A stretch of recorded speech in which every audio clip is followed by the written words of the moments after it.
નમસ્કાર વિદ્યાર્થી મિત્રો, ગુડ મોર્નિંગ।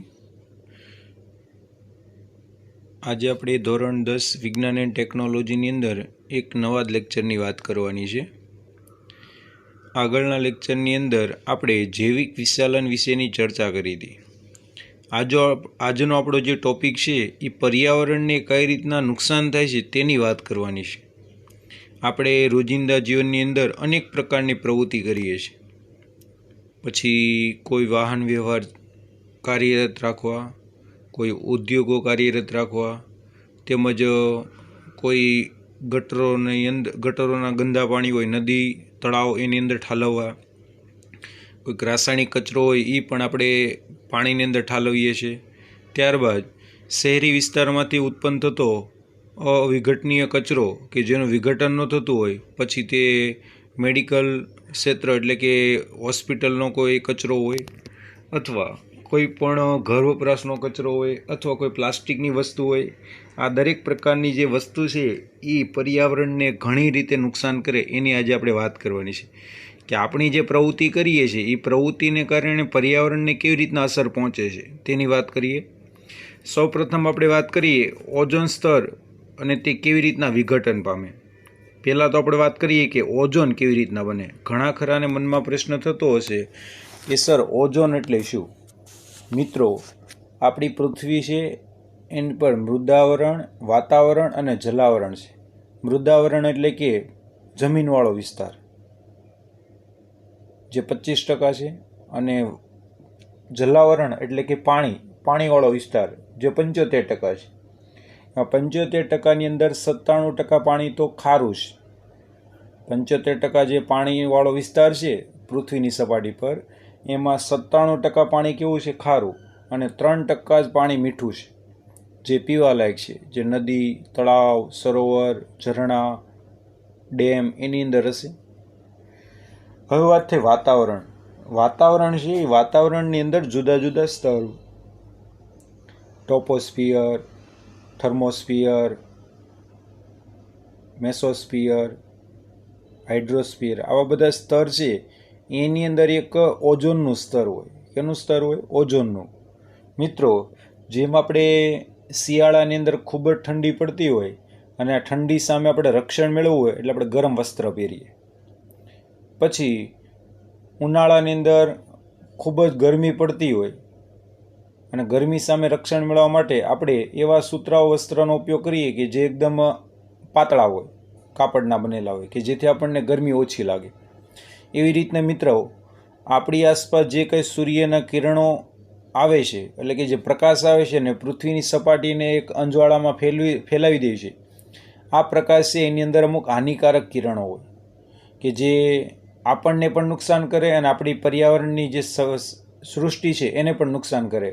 પછી એમાં નદી, તળાવ, સરોવર, વૃક્ષો, જંગલ, પ્રાણીઓ, પક્ષીઓ દરેકને નુકસાન કરે। આ જે નુકસાન થાય છે એ નુકસાન ન થાય એના કારણોસર વાતાવરણની અંદર એક સ્ટ્રેટોસ્ફિયર હોય, એની અંદર ઓઝોનનું સ્તર આવેલું હોય। ઓઝોનનું સ્તર છે એ સૂર્યના પારજાંબલી કિરણો એને તમે યુવી કિરણો પણ કહી શકો। શું કહી શકો? યુવી એટલે કે અલ્ટ્રાવાયોલેટ। યુવી એટલે શું થાય? અલ્ટ્રાવાયોલેટ। આ જે કિરણો છે એનું ઓઝોનનું સ્તર શું કરી લે? શોષણ। હવે ઓઝોનનું સ્તર શોષણ કઈ રીતના કરી લે? હવે આપણને ખબર છે કે ઓક્સિજનનો પરમાણુ એટલે આપણે એને O કહીએ છીએ, પણ આવા ઓક્સિજનના 2 પરમાણુ ભેગા થાય તો આપણે એને ઓક્સિજન વાયુ માટેનો અણુ કહીએ છીએ, ડાયઓક્સિજન વાયુ। કયો વાયુ? ડાયઓક્સિજન વાયુ। પણ જ્યારે ઓક્સિજનના 2ની જગ્યાએ આ 2 પરમાણુ છે એની જગ્યાએ ઓક્સિજનના કેટલા પરમાણુ હોય? 3, તો આપણે એને ઓઝોન વાયુ કહીએ છીએ। શું કહીએ? ઓઝોન। ઓઝોનનો અણુ કહીએ તો O3, ઓક્સિજનનો અણુ કહીએ તો O2। હવે કઈ રીતના નિર્માણ થાય એની આપણે વાત કરીએ મિત્રો। હવે મારી પાસે અહીંયા ઓક્સિજનનો અણુ કયો છે? O2 આપેલો છે, એ તમે જોઈ શકો છો। હવે આ O2 છે એના પર સૂર્યના પારજાંબલી કિરણો પડે। સૂર્યના કયા કિરણો પડે? પારજાંબલી એટલે અલ્ટ્રાવાયોલેટ, યુવી, અલ્ટ્રાવાયોલેટ। અને આ પારજાંબલી કિરણો છે ને ખૂબ જ હાનિકારક હોય. જો પૃથ્વીને વાતાવરણ ન હોત અને પૃથ્વીના વાતાવરણની અંદર સ્ટ્રેટોસ્ફિયરમાં ઓઝોનનું સ્તર ન હોત તો ક્યારેય પણ પૃથ્વી પર સજીવનું અસ્તિત્વ ન હોત. પણ આ વાતાવરણ છે, વાતાવરણની અંદર સ્ટ્રેટોસ્ફિયર છે અને સ્ટ્રેટોસ્ફિયરની અંદર ઓઝોનનું સ્તર છે, જેના કારણે સૂર્યના જે પારજાંબલી કિરણો છે એ ઓઝોનનું સ્તર શોષણ કરી લે અને પૃથ્વીની સપાટી પર જે કિરણો આવે ને એ બધા ગળાઈને આવે, જેથી કરીને પૃથ્વી પરના સજીવ હોય, પર્યાવરણ હોય એને કોઈ નુકસાન થતું નથી. પણ આપણી જે માનવ પ્રવૃત્તિ છે એ પ્રવૃત્તિને કારણે ઓઝોનના સ્તરમાં સતત ને સતત ઘટાડો થાય છે. અને એક સમય એવો આવશે કે ઓઝોનનું સ્તર સંપૂર્ણ ઘટી જશે, ત્યારે પૃથ્વીની સપાટી પર જીવિત રહેવું એ આપણા માટે અત્યંત મુશ્કેલી ભર્યું હોય છે. એટલે કહેવાનો મારો મિનિંગ એવો હતો કે આ જે પારજાંબલી કિરણો યુવી એ કઈ રીતના નિર્માણ થાય એની આપણે વાત કરીએ છીએ અત્યારે. તો મિત્રો, ઓક્સિજનનો અણુ એટલે O2 જે વાતાવરણની અંદર હશે એના પર સૂર્યના પારજાંબલી કિરણો એટલે અલ્ટ્રાવાયોલેટ કિરણો પડે. અલ્ટ્રાવાયોલેટ કિરણો પડે એટલે જે પ્રકાશને કારણે એ જે અણુ છે, પ્રકાશને કારણે અણુ છે એનું થાય વિભાજન. વિભાજન એટલે શબ્દ વાપર્યો છે વિભંજન. વિભાજન એટલે શબ્દ વાપર્યો વિભંજન. પણ આ વિભંજન કોના કારણે થયું? સૂર્યના પ્રકાશને કારણે. એટલે એને આપણે પ્રકાશ વિભંજન કહીએ. અને આ પ્રકાશ વિભજન માટે જવાબદાર કોણ બન્યું? સૂર્યના કિરણો. કયા કિરણો? યુવી કિરણોનો. કે પણ આ કિરણો ખૂબ જ હાનિકારક હોય અને ખૂબ જ વેગ સાથે જતા હોય એટલે આપણે એને વિકિરણો કહીએ છીએ. યાદ રાખવાનું, સૂર્યમાંથી જ્યારે પ્રકાશ નીકળે ને ત્યારે વિકિરણ સ્વરૂપે. કયા સ્વરૂપે? વિકિરણ. અને જ્યારે પૃથ્વીની સપાટી પર આવે ત્યાં સુધી વિકિરણ જ હોય, પછી ધીમે ધીમે એ મંદ પડે. ચાલો, O2 છે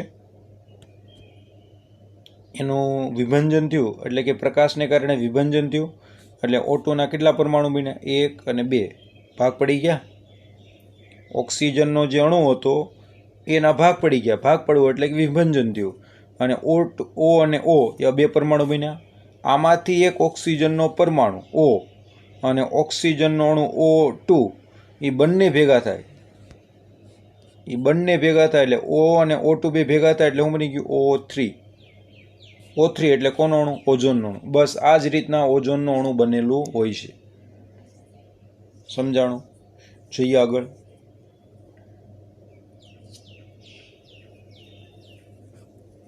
હવે આપણને આઈડિયા આવી ગયો છે ઓઝોનનો અણુ કઈ રીતના બને.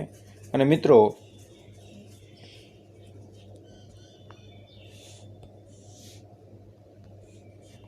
ઓઝોન એક કુદરતી વાયુ છે. ઓઝોન એક કેવો વાયુ છે? કુદરતી, જે ઓક્સિજનના 3 પરમાણુમાંથી બનેલો હોય.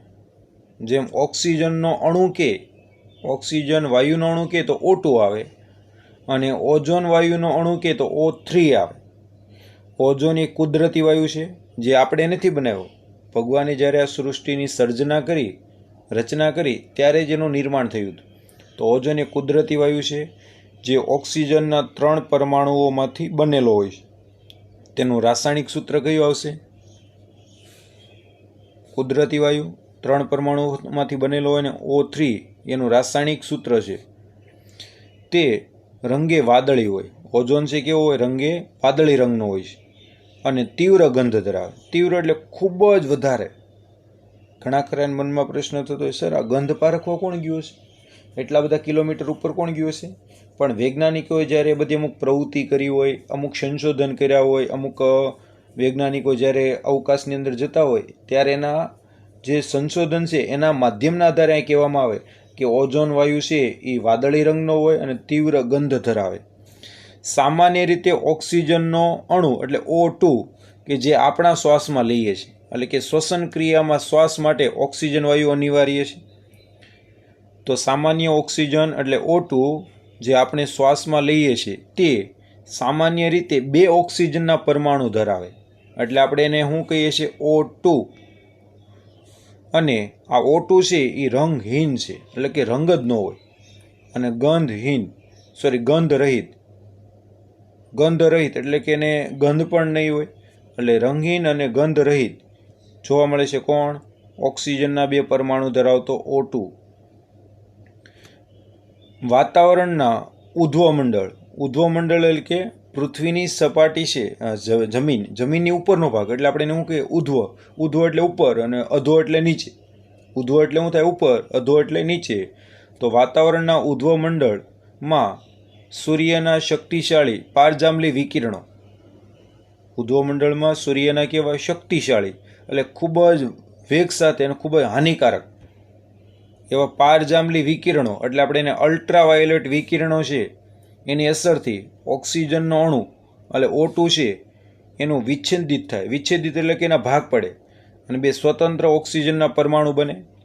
આ સ્વતંત્ર પરમાણુ ઓક્સિજનના અણુ સાથે જોડાય. એટલે અહીં તમે જોયું તો હમણાં મેં સમજાવ્યું કે આ સ્વતંત્ર ઓક્સિજનનો જે પરમાણુ છે O2 એ ઓક્સિજનના અણુ સાથે શું થાય? જોડાય. અને સમીકરણમાં દર્શાવ્યા પ્રમાણે ઓઝોનનો શું બનાવે? અણુ. અને અહીં આપણે આખી સમજૂતી જોઈ લીધી. મિત્રો, ઓઝોનનું સ્તર એ વાતાવરણના ઉપરના સ્તર એટલે કે સ્ટ્રેટોસ્ફિયરમાં આવેલું હોય અને વાતાવરણની અંદર ક્યાંથી કયા કિલોમીટરમાં કેટલા સ્તર આવેલા હોય એની આપણે ચર્ચા સ્કૂલ શરૂ થશે ત્યારે કરીશું. અત્યારે એને વધારે ડિટેલ નથી જોતી, તમને આઈડિયા પણ નહીં આવે.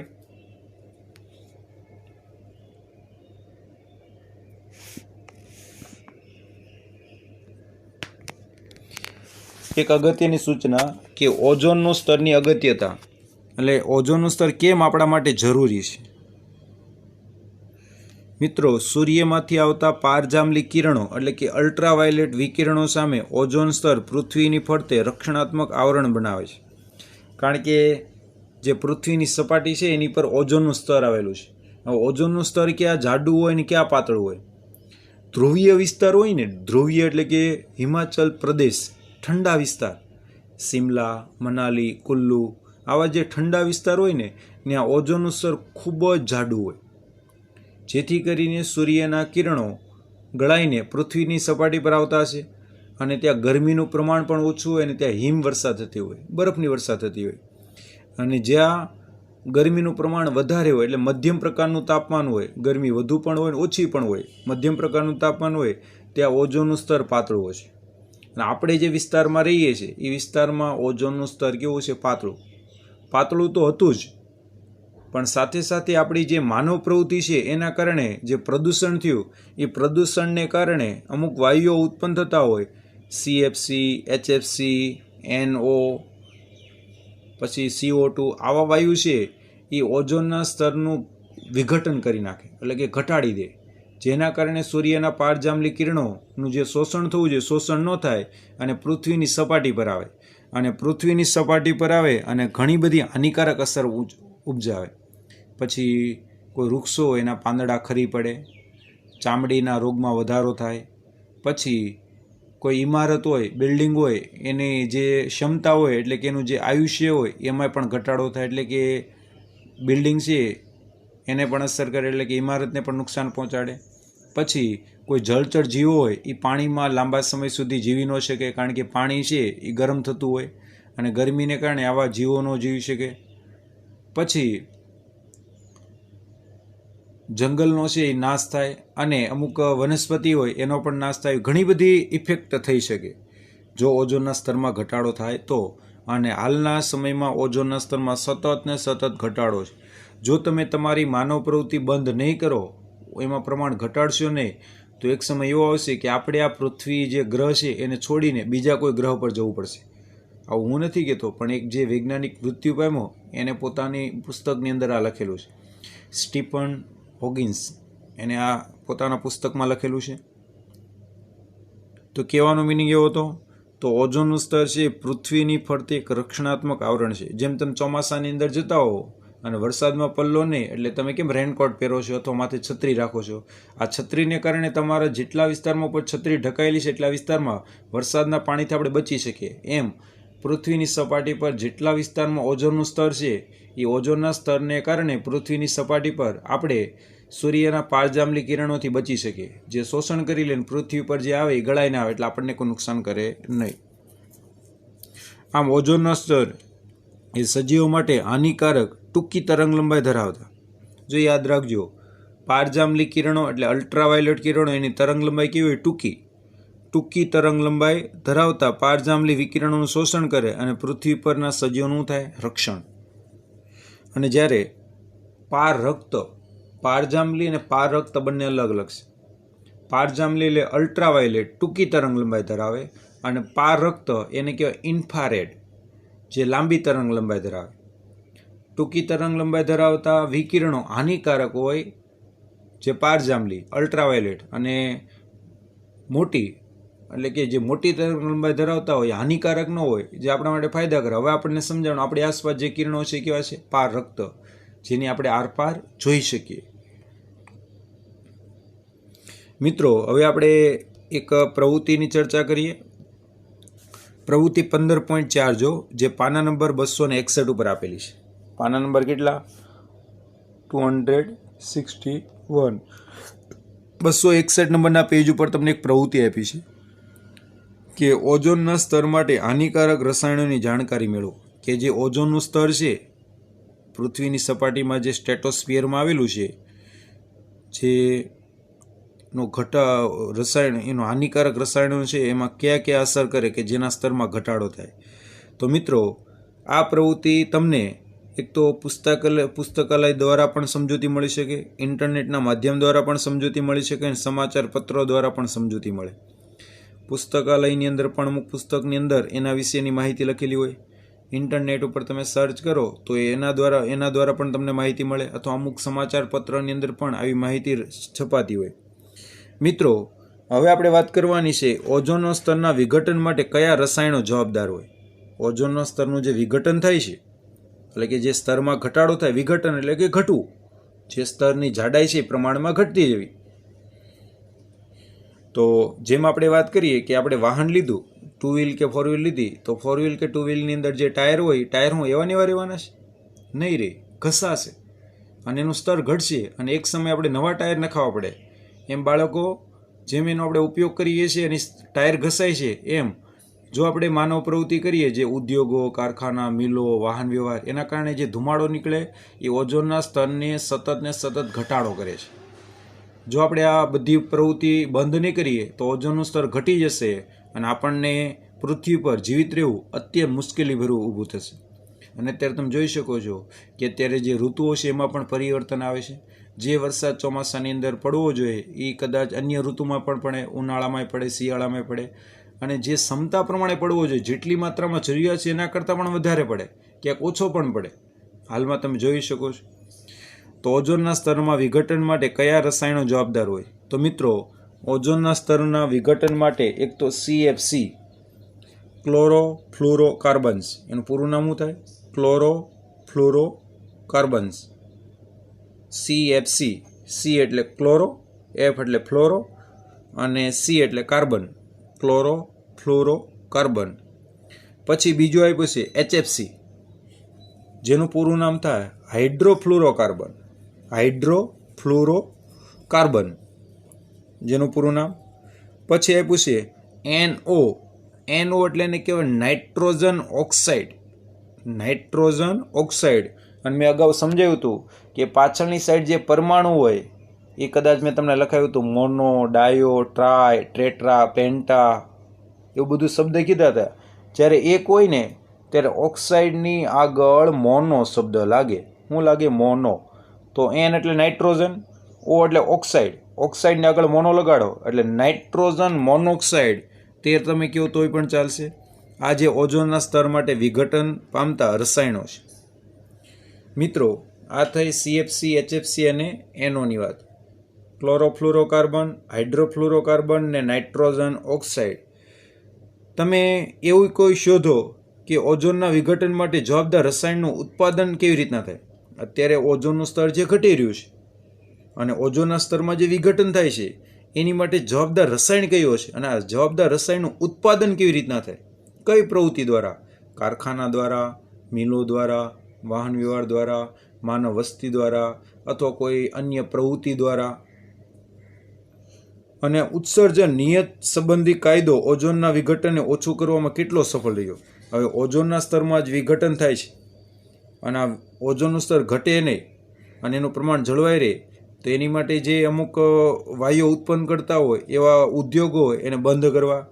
તો ઉત્સર્જન નિયમન સંબંધિત કાયદો ઓઝોનના વિઘટનને ઓછું કરવામાં કેટલો સફળ રહ્યો, એટલે કેટલા ટકા સફળ રહ્યો કે બધા જ લોકો છે એવા વાયુ ઉત્પન્ન ન થાય એવી પ્રવૃત્તિ બંધ કરી દીધી. શું છેલ્લા કેટલાક વર્ષોમાં ઓઝોનના ગર્ત એટલે ખાડો, એટલું યાદ રાખવાનું. ગર્ત એટલે શું થાય? ખાડો. શૃંગ એટલે એક ઉપસેલો ભાગ, એટલું યાદ રાખવાનું. આ રીતનો ભાગ હોય ને એને ગર્ત કહેવાય. ગર્ત એટલે આ ખાડો પડ્યો એટલે ઓઝોનનું સ્તર શું થયું? ઘટી ગયું.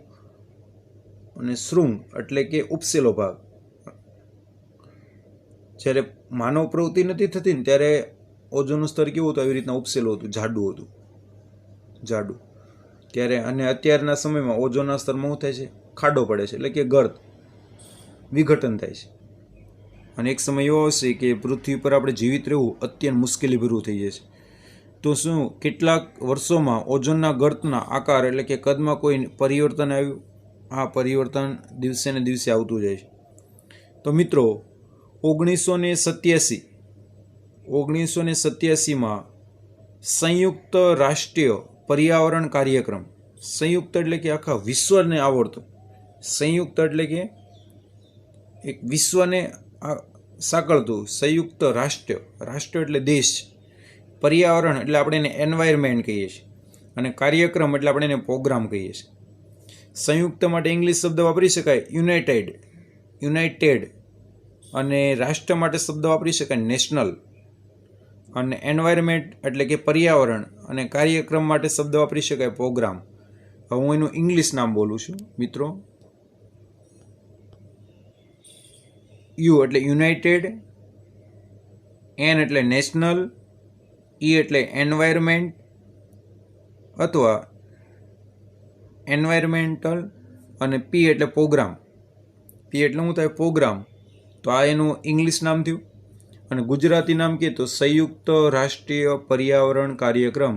એટલે આખા વિશ્વના બધા જ લોકો એવું વિચારે કે પર્યાવરણને કઈ રીતના બચાવવું, અને બધા લોકો સાથે મળીને કાર્ય કરે ને તો એમાં આપણને સફળતા મળે.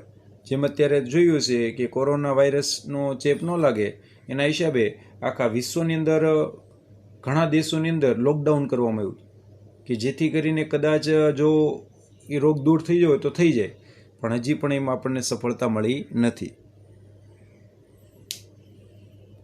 તો 1987માં સંયુક્ત રાષ્ટ્રીય પર્યાવરણ કાર્યક્રમ united national environment programme UNEP સર્વાનુમતે એટલે કે બધા દેશની સર્વસંમતિથી, જેમ આપણે વાત કરીએ કે અત્યારે હમણાં 21 તારીખે શાળા જે ચાલુ કરવાની છે, એટલે કે વાલીની સંમતિથી બાળક શાળાએ ભણવા માટે અથવા માર્ગદર્શન માટે આવી શકે, પછી તરત પાછું બાળક ઘરે. તો બાળકની આવવા માટેની સર્વસંમતિ વાલીની મળે. એવી રીતના અહીંયા સર્વસંમતિ મતે નક્કી કરવામાં આવ્યું કે CFCનું ઉત્પાદન 1986ના સ્તરે સીમિત કરવામાં આવ્યું. એટલે કે CFC જે વાયુ છે એ જેના માધ્યમ દ્વારા ઉત્પન્ન થતો હોય એવા બધા માધ્યમ બંધ કરી દેવાના. એ કઈ સાલમાં નક્કી કરવામાં આવ્યું? 1986માં સીમિત કરવામાં આવ્યું. સીમિત એટલે કે એનું પ્રમાણ ઘટાડવામાં આવ્યું કે જે વાયુ ઉત્પન્ન કરતા હોય બધા બંધ કરી દો. હા, ઓઝોનના વિઘટન માટે જવાબદાર રસાયણોના ઉપયોગમાં સતત ઘટાડો થવાથી ઓઝોનના વિઘટન માટે જવાબદાર જે રસાયણો હોય CFC, HFC, NO, પછી કાર્બન ડાયોક્સાઇડ હોય, કાર્બન મોનોક્સાઇડ હોય, આવા જે વાયુ છે એ રસાયણોના ઉપયોગમાં સતત ઘટાડો થવાથી ઓઝોનના ગર્તમાં પણ કદમાં થયો ઘટાડો. એટલે જે પહેલાં હતું એના જેવું જળવાશે. ઓઝોન ગર્ત એટલે શું? ઓઝોનના સ્તરમાં મોટા પ્રમાણમાં ઘટાડો થયો. ઓઝોન ગર્ત એટલે શું થાય? ઓઝોનનું સ્તર જે છે એનું કદ દિવસે ને દિવસે સતત ઘટવું, એને આપણે શું કહીએ? ઓઝોન ગર્ત.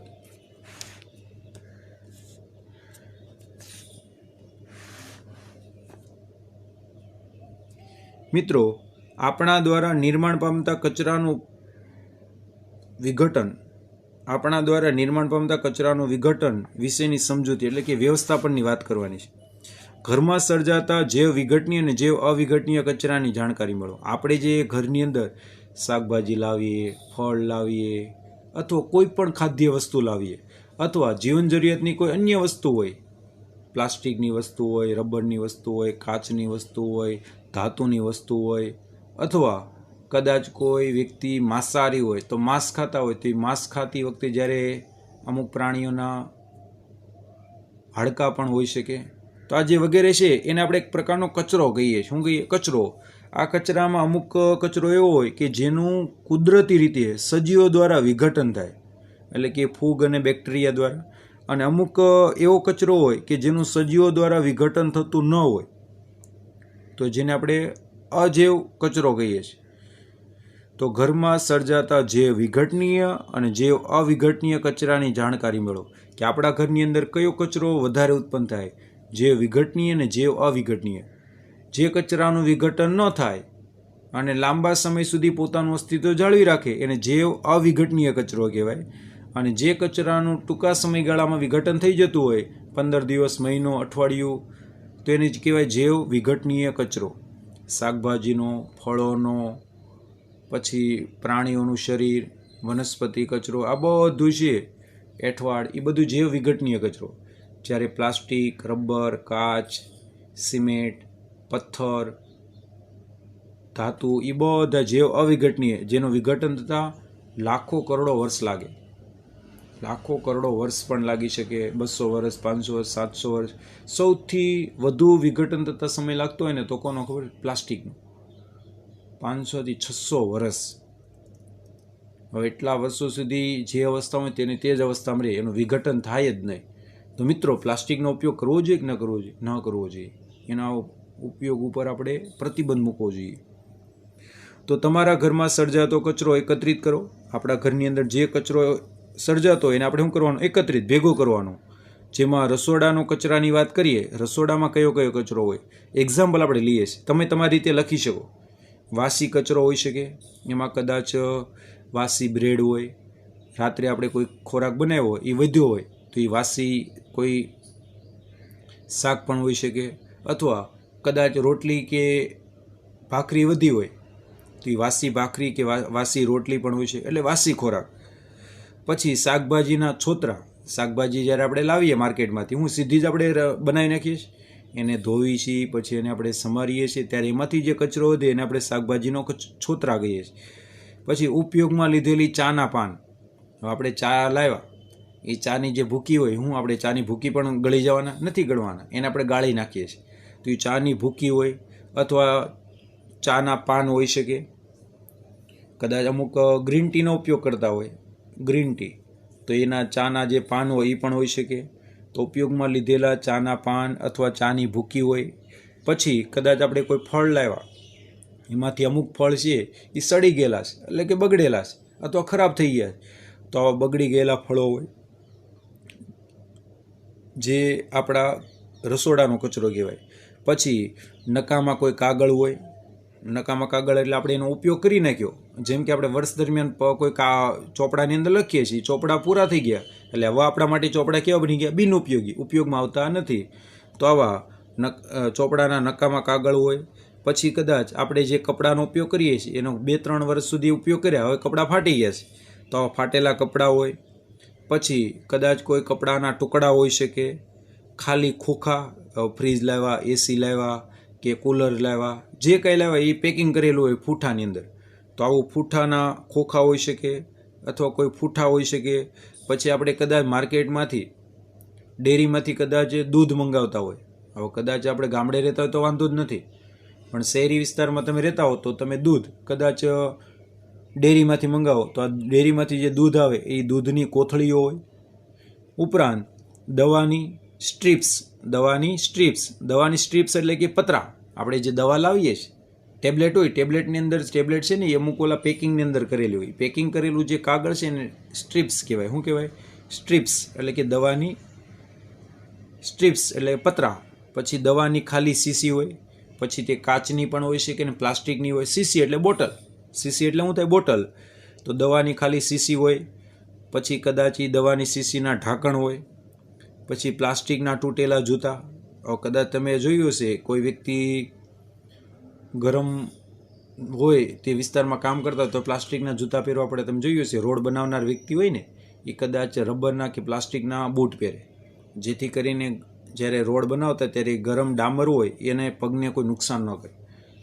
તો આવા પ્લાસ્ટિકના જૂતા પણ હોય. અને ચોમાસાની અંદર પણ આવા પ્લાસ્ટિકના આપણે બૂટ પહેરીએ છીએ, જૂતા એટલે બૂટ, તે પણ નકામો હોય શકે તેવો કચરો. અને ફાટેલા ચામડાના જૂતા. ચામડાના કોઈ આપણે બૂટ લાવ્યા અને ફાટી ગયા છે તો આપણે એનું કે વેસ્ટ તરીકે જવા દઈએ અને નવા લાવતા હોઈએ. તો આવા ફાટેલા ચામડાના જૂતા હોય. પછી બલ્બના પેક. હવે આપણે બલ્બ લાવ્યા, બલ્બનો ઉપયોગ કર્યો, 6 મહિના, વર્ષ, 2-3 વર્ષ ચાલુ રહ્યા અને ઉડી ગયો બલ્બ, એટલે અંદરથી ખરાબ થઈ ગયો. તો એ જે ખરાબ થઈ ગયેલો બલ્બ છે એના શબ્દ વાપરો બલ્બના પેક. અને ઘણી વખત બલ્બ લાવો ત્યારે પેકિંગ કરેલો હોય ખોખાની અંદર, એ ખોખું છે એ પણ એક આપણે કહીએ છીએ રેપર. આ કચરાને ઘરની નજીક જમીનમાં ઊંડો ખાડો કરીને તેમાં ભેગો કરો. આ જેટલો પણ કચરો એકઠો થયો ને એને આપણે ઘરની નજીક કોઈ જમીન હોય ત્યાં ઊંડો ખાડો કરવાનો, એની અંદર તમારે એને કચરાનું કરવાનું, ભેગો કરવાનો. ભેગો કર્યો પછી આ કચરા ઉપર તમારે થોડું પાણી નાખવાનું. વિઘટન માટે આપણે પાણી નાખીએ, થોડું પાણી છાંટો.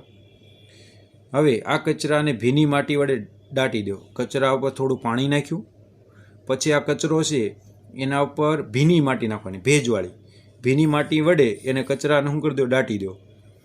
જો આવું સ્થાન પ્રાપ્ત ન હોય તો કચરાને કોઈ જૂની ડોલ, આવું તમારી પાસે, હાલો હવે આપણે કોઈ રેસિડેન્સીમાં રહીએ છીએ તો ત્યાં ક્યાં જમીન ગોતવા જેવી, તો આવું સ્થાન પ્રાપ્ત ન હોય તો તમે કચરાને કોઈ જૂની ડોલ હોય જે નકામી થઈ ગઈ હોય, એ ડોલ અથવા કુંડા પણ અમુક કુંડા નકામા થઈ ગયા, એમાં આપણે કોઈ ફૂલ છોડ ન વાવતા હોય તો કુંડામાં એકત્રિત કરી 15 સેમી જાડા માટીના સ્તરથી ઢાંકી દો. એટલે જે કચરો છે એની ઉપર તમારે કેટલું સ્તર બનાવવાનું, 15 સેમી જેટલો માટીનો જાડો સ્તર કરી એને ઢાંકી દેવાનો. લગભગ તમારું આનું અવલોકન કેટલા દિવસ સુધી રહેવા દેવાનું, 15 દિવસ. અને 15 દિવસ પછી આ ખાડો ખોદીને તેનું શું કરવાનું, અવલોકન. કઈ વસ્તુ તેની તે સ્થિતિમાં છે અને કઈ વસ્તુનું વિઘટન થઈ ગયું. જે વસ્તુનું વિઘટન થઈ ગયું છે એ દરેક વસ્તુ કેવી કહેવાય છે, જે વિઘટનીય. અને જે વસ્તુનું વિઘટન નહીં થયું હોય એ બધી કેવી છે, જે અવિઘટનીય. તો બાળકો આપણે પહેલાં જ એક સવાલની વાત કરીએ, ખાડામાં દાટેલા કયા પદાર્થો લાંબા સમય પછી પણ અપરિવર્તિત રહે છે. અપરિવર્તિત એટલે કે એનામાં કોઈ પણ પ્રકારનો ફેરફાર ન થયો હોય, તેની તે જ અવસ્થામાં હોય. જે અવસ્થામાં આપણે દાટ્યા હતા તેની તે જ અવસ્થામાં રહ્યા, તેની વાત કરીએ તો લાંબા સમય પછી પણ અપરિવર્તિત એટલે કે જેમાં ફેરફાર ન થયો હોય તેવા પદાર્થોમાં એક તો દવાની ખાલી શીશીઓ. હવે મનમાં પ્રશ્ન થયો, દવાની શીશી બનેલી કેની હોય, કાં કાચની હોય કાં પ્લાસ્ટિકની, એટલે હવે આના પરથી ખબર પડી ગઈ કે પ્લાસ્ટિકનું વિઘટન થાય નહીં. સજીવો દ્વારા એટલે કે વિઘટકો, ફૂગ અને બેક્ટેરિયા દ્વારા વિઘટન થશે નહીં. તો લાંબા સમય પછી અપરિવર્તિત રહે તેવા પદાર્થોમાં દવાની ખાલી શીશીઓ હોય, શીશીના ઢાંકણ હોય, દૂધની કોથળીઓ હોય, દવાની સ્ટ્રીપ્સ એટલે કે પતરા હોય, બલ્બના પેક હોય, પ્લાસ્ટિકના તૂટેલા જૂતા હોય વગેરે. એનું સૂક્ષ્મજીવો એટલે કે બેક્ટેરિયા અને ફૂગ દ્વારા વિઘટન થતું નથી, સજીવો દ્વારા વિઘટન ન થાય, એટલે એને શું કહેવાય, જૈવ અવિઘટનીય પદાર્થ. કેવા પદાર્થ કહેવાય, જૈવ અવિઘટનીય. અને હાલમાં જૈવ અવિઘટનીય પદાર્થો દિવસે ને દિવસે વધતા જાય છે. અને મિત્રો એક તારણ પ્રમાણે વાત કરીએ ને તો એક વ્યક્તિ દ્વારા રોજનો 500 ગ્રામ કચરો ઉત્પન્ન થાય, રોજનો એક વ્યક્તિ દ્વારા 500 ગ્રામ, તો અઠવાડિયાનો કેટલો થયો, 3.5 કિલો થયો અઠવાડિયાનો 3.5 કિલો. તો મહિનાનો કેટલો થયો, વર્ષનો કેટલો થયો. એવી રીતના આપણે આખા ફેમિલીની અંદર તો એવા ઘણા સભ્ય હોય, એનો કેટલો થયો. અને આખા સિટીની વાત કરીએ તો કેટલો કચરો થાય. મિત્રો આ કચરાનો જો નિકાલ ન થાય ને તો આપણી શેરીની અંદર કચરાના મોટા મોટા ઢગ થઈ જાય. અને તમે જોયું હશે કે હાલના સમયમાં એસએમસી સુરત મહાનગરપાલિકા દ્વારા, સુરત મ્યુનિસિપલ કોર્પોરેશન દ્વારા આ કચરાનો નિયમિત રીતે નિકાલ થાય એવી વ્યવસ્થા કરવામાં આવી. પહેલાં આપણે કચરો કચરાપેટીએ નાખવા જવો પડતો હતો, હવે એવું નહીં. શેરીએ કચરાપેટીવાળો આવે ને કચરો લઈ જાય ડોર ટુ ડોર, અને કાનો સીટી મારે એટલે તરત રાધાઓ પહોંચી જાય કચરાની ડોલ લઈને. તો કયા પદાર્થોનું સ્વરૂપ અને સંરચનામાં લાંબા સમય પછી પણ પરિવર્તન આવે છે. એટલે કયા એવા પદાર્થો છે કે જેનું સ્વરૂપ બદલાણું, એટલે કે જે અવસ્થામાં હતા એ અવસ્થામાં ફેરફાર થયો, એની સંરચના લાંબા સમય પછી પરિવર્તન પામી. તો એક તો વાસી ખોરાક હોય, શાકભાજીના છોતરા હોય, ઉપયોગમાં લીધેલી ચાના પાન કે ચાની ભૂકી, ખાલી ખોખા હોય, નકામા કાગળ હોય, ફાટેલા કપડાં હોય કે એના ટુકડા હોય, ફાટેલા ચામડાના જૂતા હોય વગેરે. આ વગેરે પદાર્થોનું સ્વરૂપ અને સંરચનામાં લાંબા સમય પછી પરિવર્તન આવે તો આવા પદાર્થને કહેવાય જૈવ વિઘટનીય પદાર્થો. શું કહેવાય? જૈવ વિઘટનીય પદાર્થો. આપણું શરીર પણ જૈવ વિઘટનીય. જ્યારે આપણે શરીરને દાટી દઈએ છીએ ત્યારે આપણા શરીરની જેટલી પણ માંસપેશી હોય એ બધાનું વિઘટન થઈ જાય, ખાલી હાડકાં વધ્યા હોય. જે મુસલમાન જે કબરની અંદર દાટે છે ને એમાં હોય. જ્યારે આપણે હિન્દુ સમાજની અંદર તો આપણે જોયું છે અમુક લોકો દાટે છે, અમુક લોકો છે એ જે કાંઈ મૃત્યુ પામેલું જે શરીર છે એને બાળી દેવામાં આવે શમશાનની અંદર. કયા પદાર્થો વધુ ઝડપથી પરિવર્તન પામે? એટલે કે કયા એવા પદાર્થો જે વિઘટનીય તો છે પણ એ ટૂંકા સમયગાળામાં વિઘટન થઈ જતો એવો કે એક તો વાસી બગડેલો ખોરાક. વાસી બગડેલો ખોરાક, શાકભાજીના છોતરા, ઉપયોગમાં લીધેલી ચાના પાન કે ચાની ભૂકી, બગડી ગયેલા કે સડી ગયેલા ફળ વગેરે પદાર્થો વધુ ઝડપથી પરિવર્તન થાય છે. હવે આપણે વાત કરીએ પ્રવૃત્તિ 15.6.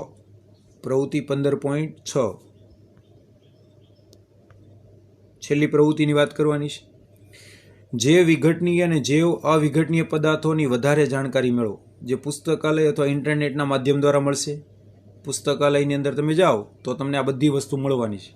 કે ઇન્ટરનેટ દ્વારા અત્યારે તમે જુઓ મોડર્ન જમાનામાં જુઓ છો ડિજિટલ, એટલે ઇન્ટરનેટના માધ્યમ દ્વારા તમે સર્ચ કરો એટલે તમને અઢળક સંખ્યામાં બધી વસ્તુ મળશે. જૈવ અવિઘટનીય પદાર્થો કેટલા સમય સુધી પર્યાવરણમાં મૂળ સ્વરૂપમાં રહી શકે છે? જૈવ વિઘટનીય જે અવસ્થામાં આપણે જમીનમાં, પાણીમાં ગમે તે રીતે એને રાખો તો એ પોતાનું મૂળ સ્વરૂપ કેટલા વર્ષો સુધી જાળવી શકે, એમાં કેટલા વર્ષો સુધી પરિવર્તન જ ન આવે. તો જૈવ અવિઘટનીય પદાર્થો કેટલા સમય સુધી પર્યાવરણમાં એટલે કે વાતાવરણ, મૃદાવરણ કે જલાવરણમાં મૂળ સ્વરૂપમાં રહી શકે? તો પ્લાસ્ટિકના કચરા જેવા જૈવ અવિઘટનીય પદાર્થો, પ્લાસ્ટિકના કચરા જેવા જૈવ અવિઘટનીય પદાર્થો પૃથ્વી પરની ગરમી કે દબાણ, પૃથ્વી પરની ગરમી કે દબાણ જેવા ભૌતિક પરિબળો અસર પામે છે.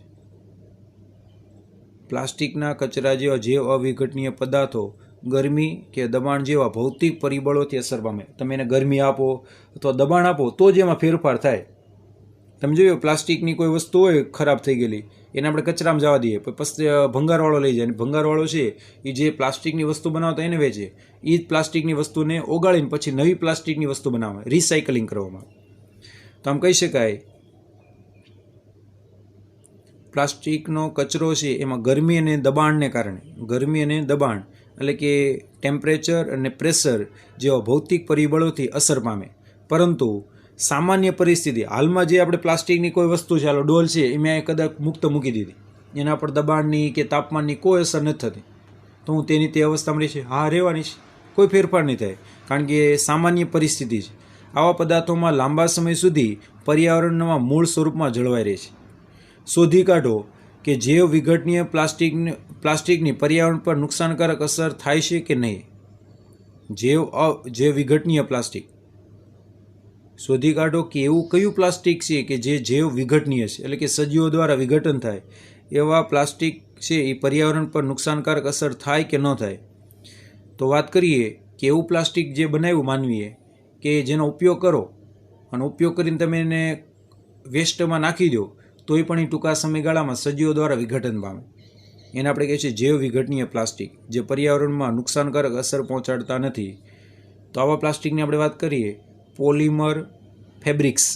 પોલિમર ફેબ્રિક્સ એનું પૂરું નામ છે.